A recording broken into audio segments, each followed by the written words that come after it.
Assalamualaikum warahmatullahi wabarakatuh. Selamat datang ke segmen beli benda-benda mengarut dekat Shopee dan juga Lazada untuk Mei 2022. Sebelum saya cerita kepada anda item-item yang saya beli, kenapa ada tin air Vida dekat depan saya ni, saya nak ucap selamat Hari Raya Aidilfitri kepada semua muslimin muslimat yang tonton video saya ni lah. Kalau sepanjang saya buat video dekat channel YouTube Mona Lisa ni ada mengguris hati anda, saya mohon maaf susun 10 jari kot. Dan okey, untuk video kali ni saya ada beli 4 item dan bukan ke semua 4 item ni bagi manfaat kepada saya ataupun bukan 4 item ni functional. Nanti saya tunjuk kepada anda satu persatu. Anda bersama saya Ashraf Jeffrey dalam channel YouTube Mona Lisa. Kalau anda belum tekan butang subscribe, pastikan anda tekan butang subscribe dan juga button loceng yang ada dekat tepi dia. Jom.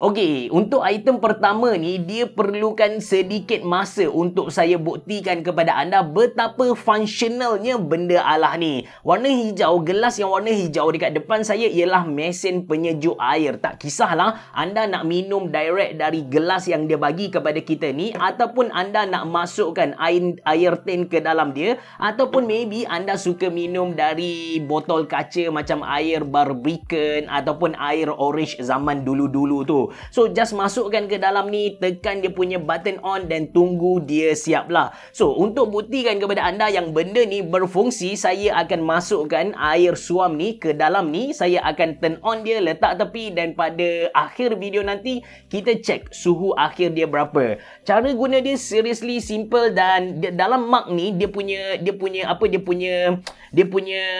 benda tepi, material yang dia guna memang food grade punya item. So katakan kita masukkan air sejuk ke dalam ni, kita boleh minum tanpa perlu risau tentang poisoning atau sebagainya. Dan kita masukkan saja air ke dalam ni. Saya letakkan sikit saja, so dia perlukan masa yang pendek. Kalau kita letak full, of course dia akan makan masa lagi panjang lah. Dan saya ukur suhu sekarang sekitar 31 ataupun 32 and kita akan turn on dia. Lepas tu kita akan check item-item lain. Pada akhirnya nanti kita check suhu akhir dia macam mana, adakah berlaku penurunan. Okey, saya turn on. Ada satu button dekat bahagian hadapan ni. Basically mekanisme dia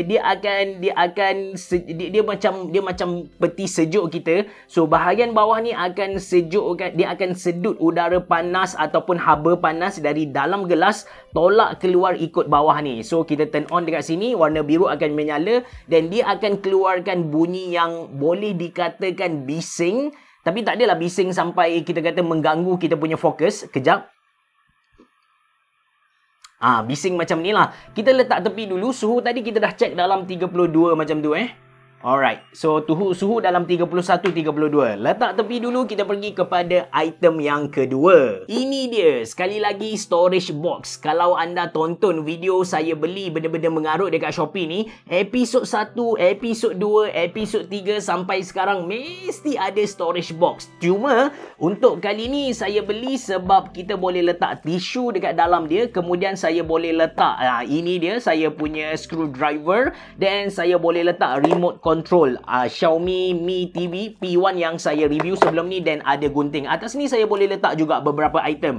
Saya suka dengan benda alah ni sebab dia macam, saya memang cari tempat untuk letak screwdriver dan juga beberapa item yang lain, especially gunting ni. So bila ada benda alah ni, dia gabungkan pula dengan boleh letak tisu dekat bahagian hadapan, terbaiklah. Harga dia pun tak mahal. Of course build quality dia so-so sahaja. Memang plastik yang murah gila. Harga dia dalam RM19 Malaysia. But basically dia membantu hidup saya. So sangat-sangat praktikal untuk saya dan juga anda beli benda alah ni. Jimat space, bosku. Okey, untuk item yang ketiga pula, dia berkait dengan space. Kalau anda boleh masuk ke dalam bilik saya, anda akan tengok betapa sempitnya bilik ini. Anda nak macam saya nak berjalan pergi ke kamera, even space dari meja ni ke saya punya almari yang anda nampak yang saya letak keyboard ni, itu pun sangat sempit sampai saya yang gemuk terpaksa tarik nafas, tahan nafas untuk kuruskan perut saya, bergerak ke hadapan pergi ke kamera lah. And di atas meja saya pun anda boleh nampak memang messy gila.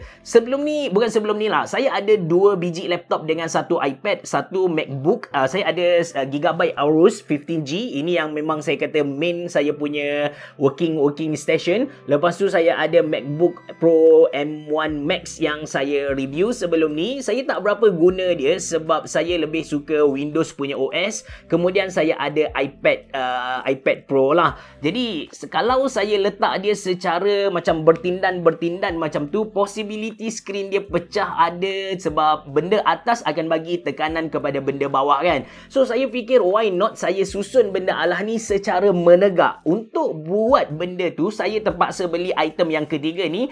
Benda ni seriously membantu hidup saya. Dia memang menjimatkan space lah. Ini ialah sebuah vertical iPad ataupun laptop holder yang mana kita boleh baiki dia punya bukaan tu. Katakan saya nak letak iPad dan saya ukur dia tak muat, maybe sempit kan. So saya ambil Allen key yang dia bagi kepada kita. Lepas tu saya betulkan dekat sini based on saya punya item tu. Alright, kita buka dulu. So dia boleh bergerak macam ni. Kita boleh ukur iPad kita ataupun maybe kalau kita nak letak laptop pun boleh juga, tak kisah. And anda tak perlu bimbang dia akan calarkan kita punya item tu sebab di antara dia punya pengepit ni dia ada getah. So benda ni memang jaga kita punya produk lah. Untuk makluman anda, main material untuk benda alah ni ialah aluminium. So dia sangat-sangat solid. Anda tak perlu bimbang dari segi build quality dia.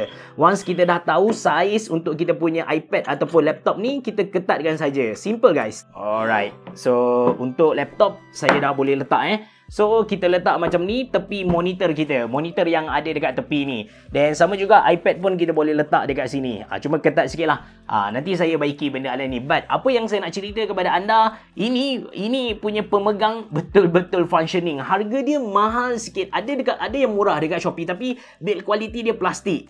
Yang ni dia pakai aluminium dan di antara pemegang-pemegang tu dia ada getah untuk protect kita punya produk dari tercalar lah. Harga dia sekitar 40 hingga 50 ringgit Malaysia. Nanti saya letak link untuk anda beli dalam ruangan description box below. Anda pun boleh letak benda lain macam power bank ke, benda-benda macam tu pun tak ada masalah. So kita pergi kepada item yang terakhir, which is item yang terakhir ni bagi saya dia sangat-sangat membazirkan duit saya, iaitu ini dia, portable aircon. Saya dah guna dia. Kebetulan rumah saya ada macam gangguan bekalan elektrik dalam masa terdekat. So saya dah cuba guna benda alah ni. Saya hidupkan guna power bank saja sebab dia pakai USB. Dan kita boleh pilih dia punya kekuatan dekat button yang ada dekat bahagian hadapan ni. Alright, ni yang pertama. Ni yang kedua. Ni yang ketiga. Memang kuat lah. Dia punya kipas tu memang berbaloi gila. Kita boleh masukkan air dekat bahagian atas ni. Kita tengok dia punya air punya measurement dekat belah kanan dia. But so dia akan sejukkan. Basically mekanisme dia lebih kurang sama dengan all-in-one liquid cooler yang kita guna sebelum ni ataupun CPU cooler. Dekat dalam dia ni ada banyak fin. So air dari bahagian bawah dia akan disedut naik dekat fin-fin tadi dan dia akan ditolak dekat kita lah. Dia akan sejukkan. Dia punya mekanisme lebih kurang macam tu lah. But benda ni bagi saya dia tak berfungsi sangat. Angin yang kena dekat muka saya dia lebih kepada angin kipas sahaja. Dia tak datang hawa aircon tu tak datang. Kalau datang sekalipun saya rasa saya just macam sedapkan hati saya sebab benda alah ni bukan murah RM48 Malaysia. So saya tak recommend anda beli. Alright, kita pergi kepada produk kita yang pertama tadi. Nak tengok betul tak dia mampu sejukkan air.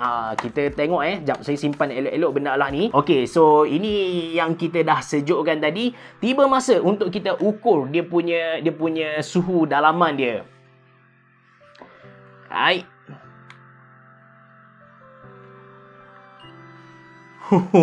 Saya dapat 23 darjah guys. Bayangkan dari 31, 32 darjah tadi, sekarang saya dapat 23 darjah. 31, 32 dia turun sampai 23. Saya minum dulu. Bismillahirrahmanirrahim. Sejuk, tapi bukanlah satu level yang keluar dari peti sejuk. Maybe kena tinggal dia dalam satu jangka masa yang lebih lama. Kalau ikut kepada description yang dia tulis kepada dekat Shopee tu, dia bagi tahu yang kita kena letak dalam 30 hingga 40 minit baru dapat sejukkan satu botol air lah. Dari segi practicality, saya boleh kata dia berfungsi lah. At least dia boleh berfungsi ketika saya edit video, sebab edit video bukan ambil masa yang kejap. So sambil-sambil minum and saya letak ais batu juga, dia mampu kekalkan suhu sejuk yang ada dalam air saya lah. Harga dia mahal sikit, dekat RM80 Malaysia macam tu. Kalau anda berminat untuk beli produk ni, saya sediakan link dalam ruangan description box below. Itu sahaja dari saya. Macam biasa, kalau anda ada produk-produk menarik yang anda nak test tapi anda tak nak bazirkan duit, anda nak tahu benda ni berfungsi ataupun tak, adakah ini gimmick marketing ataupun tak, anda boleh tinggalkan komen dekat ruangan komen di bawah. Nanti saya cek, saya beli dan saya akan kongsikan dengan anda berbaloi ataupun tak untuk beli benda alah tu. Apa-apa pun, semua produk yang saya tunjuk kepada anda dalam video kali ini, saya sediakan link untuk beli dalam ruangan description box below. Terima kasih kerana menonton. Assalamualaikum warahmatullahi wabarakatuh. Biar jumpa lagi.